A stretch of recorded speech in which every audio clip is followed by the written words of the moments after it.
Le 13 novembre 2015, la France a été attaquée par les terroristes de Daesh. J'aimerais d'abord adresser un message de soutien à tous les proches des victimes. Restez forts, nous sommes ensemble aujourd'hui, en guerre, contre cet ennemi en commun, Daesh, et dans ces circonstances, il est important de savoir qui ils sont, quelles sont les origines de ce mal. À tout de suite.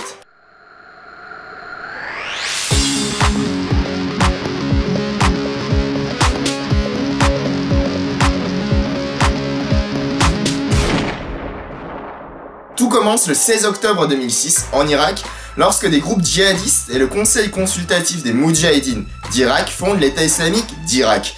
Alors depuis, ils ont étendu leur territoire et ils vont se nommer l'État islamique en Irak et au Levant. Alors déjà, pourquoi on va les appeler Daesh? L'acronyme en anglais c'est ISIL, ce qui va se traduire en arabe par Daesh. Et surtout, on ne veut pas qu'il y ait de confusion, on ne veut pas que les gens croient qu'il existe un État, un pays appartenant à tous les musulmans du monde.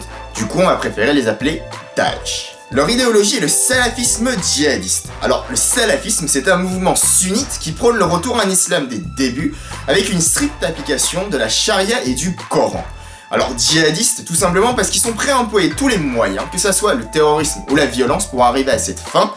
Et leur but, au final, est le retour à un califat, comme à l'époque du grand empire arabe, couvrant les territoires de l'Afrique du Nord à l'Asie. À sa tête, un Irakien de 42 ans, Abou Bakr al-Baghdadi. Cet homme, né dans la province de Diyala à l'est de l'Irak, a fait ses études à l'université islamique de Bagdad.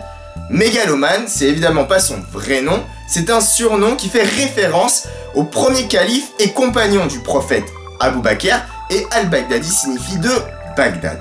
C'était donc un imam qui conduisait la prière dans sa province natale. Mais en 2003, après la chute de Saddam Hussein, il aurait rejoint des groupuscules armés composés d'anciens militaires du régime. Avec eux, il va commencer par l'attaque des convois de l'armée américaine dans la région frontalière avec la Syrie d'Anbar. Il va s'y faire des contacts et par la suite, il va organiser le transfert de djihadistes syriens envoyés par Bachar el-Assad en Irak pour combattre l'armée américaine. En le même temps, il va prêter allégeance à Al-Qaïda, ce mouvement terroriste né en pleine première guerre d'Afghanistan durant les années 80, qui l'opposait à l'URSS. Alors dans le contexte de la guerre froide, les États-Unis et surtout la CIA va aider et financer Al-Qaïda.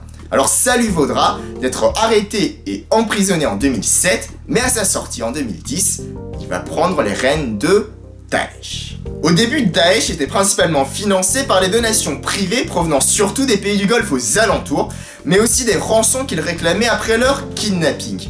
Alors les pillages et le racket qu'ils mettent en place dans le territoire conquis vont se transformer avec la consolidation de ces derniers en impôts et en taxes qu'ils vont mettre en place. Alors, ils ont aussi conquis des gisements de gaz naturel, mais aussi des puits de pétrole, dont l'exploitation selon CNN leur rapporterait entre 1 et 3 millions de dollars par jour. Ils font évidemment plein d'autres choses, trafic d'armes, trafic d'êtres humains, mais aussi des trafics d'antiquités puisque la région a une histoire vieux de plusieurs milliers d'années. Depuis la chute de Saddam Hussein, l'Irak est gouverné par des gouvernements chiites, mais en 2013, la politique sectaire du premier ministre de l'époque va mener à une insurrection, et les tribus sunnites vont s'allier à Daesh qui va pouvoir entreprendre une politique d'expansion territoriale qui va les mener à la prise de Mossoul en juin 2014. Mossoul qui est la deuxième plus grande ville d'Irak avec 2 millions d'habitants et dont le coffre de la banque centrale contient 429 millions de dollars en cash. Printemps 2011, la révolution éclate en Syrie. Bachar el-Assad va décider de libérer des djihadistes pensant que ça permettrait de réunir autour de lui les minorités persécutées par ces derniers. Alors janvier 2012, le front Al-Nosra va voir le jour et sera composé notamment par ces djihadistes libérés. Il faudra attendre 1 an pour que Daesh vienne s'implanter dans la région, et la principale différence entre ces deux organisations terroristes est que Daesh ne prête plus allégeance à Al-Qaïda contrairement à Al-Nosra. La raison est très simple, c'est que Daesh a une haine absolue envers les chiites, dont l'extermination est une priorité absolue, contrairement à Al-Qaïda qui prône l'union des musulmans entre eux. De plus, Daesh n'est pas forcément contre la présence de Bachar, pour preuve, ils exploitent les puits de pétrole ensemble. Bref, il y a encore plein de choses à dire sur Daesh, 5 minutes c'est un peu court pour être complet sur le sujet, mais bon, j'espère que vous avez appris des choses, que vous avez apprécié la vidéo. Voilà, j'aimerais rappeler que ça a commencé en quelque sorte avec cette guerre en Irak organisée par les Américains pour chercher des armes de destruction massive qu'on n'a jamais retrouvées. Alors, le plus important, c'est aussi qu'on reste conscient que la guerre est partout autour de nous. En Afrique, au Moyen-Orient ou en Ukraine, les gens y vivent chaque jour ce que nous on a vécu vendredi. Et dans pareilles circonstances, il faut qu'on reste fort, unis, et qu'on n'oublie pas que nous ne sommes pas que des Charlie, que des Paris, que des France ou que des Europes, mais nous sommes surtout des hommes avec un grand H. Peace.